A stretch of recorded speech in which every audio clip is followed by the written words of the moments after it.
अपनी विरासत पर गर्व के साथ साथ एक और बात भी महत्वपूर्ण है, और वो है गुलामी की मानसिकता से पूरी तरह मुक्ति। आज से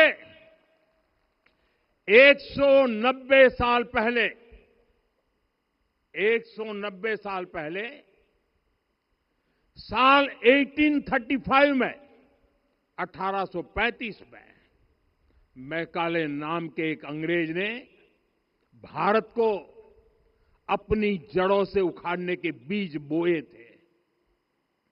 मैकाले ने भारत में मानसिक गुलामी की नींव रखी थी। 10 साल बाद यानी 2035 में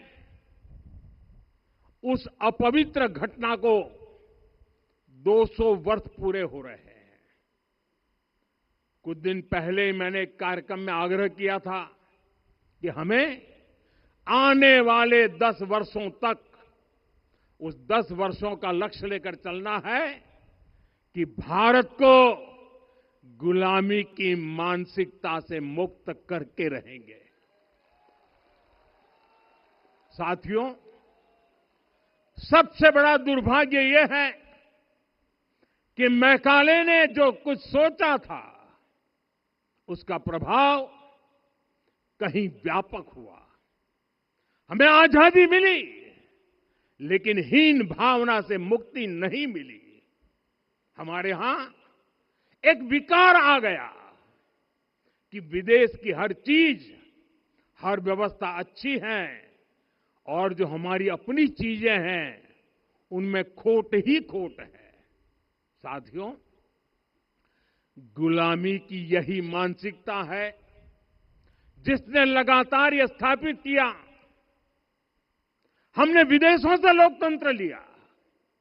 कहा गया कि हमारा संविधान भी विदेश से प्रेरित है, जबकि सच ये है कि भारत लोकतंत्र की जननी है, मदर ऑफ डेमोक्रेसी है।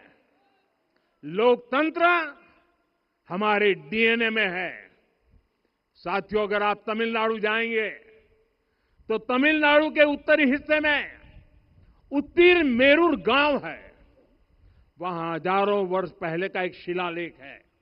उसमें बताया गया है कि उस कालखंड में भी कैसे लोकतांत्रिक तरीके से शासन व्यवस्था चलती थी, लोग कैसे सरकार चुनते थे। लेकिन हमारे यहां तो मैग्ना कार्टा की प्रशंसा का ही चलन रहा। हमारे यहां भगवान बसवन्ना, उनके अनुभव मंटपा की जानकारी भी सीमित रखी गई। अनुभव मंटपा यानी जहां सामाजिक, धार्मिक और आर्थिक विषयों पर सार्वजनिक बहस होती थी, जहां सामूहिक सहमति से निर्णय लिए जाते थे। लेकिन गुलामी की मानसिकता के कारण इस भारत की कितनी ही पीढ़ियों को इस जानकारी से भी वंचित रखा गया। साथियों, हमारी व्यवस्था के हर कोने में गुलामी की इस मानसिकता ने डेरा डाला हुआ था। अब याद करिए, भारतीय नौसेना का ध्वज सदियों तक उस ध्वज पर ऐसे प्रतीक बने रहे जिनका हमारी सभ्यता, हमारी शक्ति, हमारी विरासत से कोई संबंध नहीं था। अब हमने नौसेना के ध्वज से गुलामी के हर प्रतीक को हटाया है। हमने छत्रपति शिवाजी महाराज की विरासत को स्थापित किया है। और ये सिर्फ एक डिजाइन में बदलाव नहीं हुआ, ये मानसिकता बदलने का क्षण था। ये वो घोषणा थी कि भारत अब अपनी शक्ति अपने प्रतीकों से परिभाषित करेगा, न कि किसी और की विरासत से। और साथियों, यही परिवर्तन आज अयोध्या में भी दिख रहा है। साथियों, ये गुलामी की मानसिकता ही है जिसने इतने वर्षों तक रामत्व को नकारा है। भगवान राम अपने आप में एक वैल्यू सिस्टम है।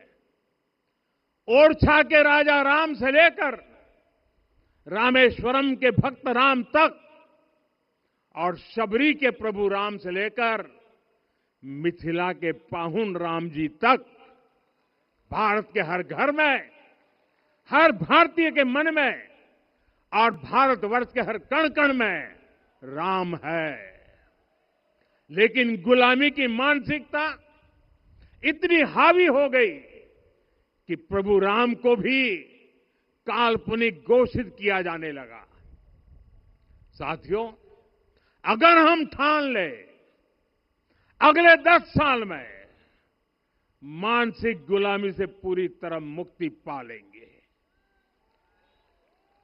और तब जाकर के ऐसी ज्वाला प्रज्वलित होगी, ऐसा आत्मविश्वास बढ़ेगा कि 2047 तक विकसित भारत का सपना पूरा होने से भारत को कोई रोक नहीं पाएगा।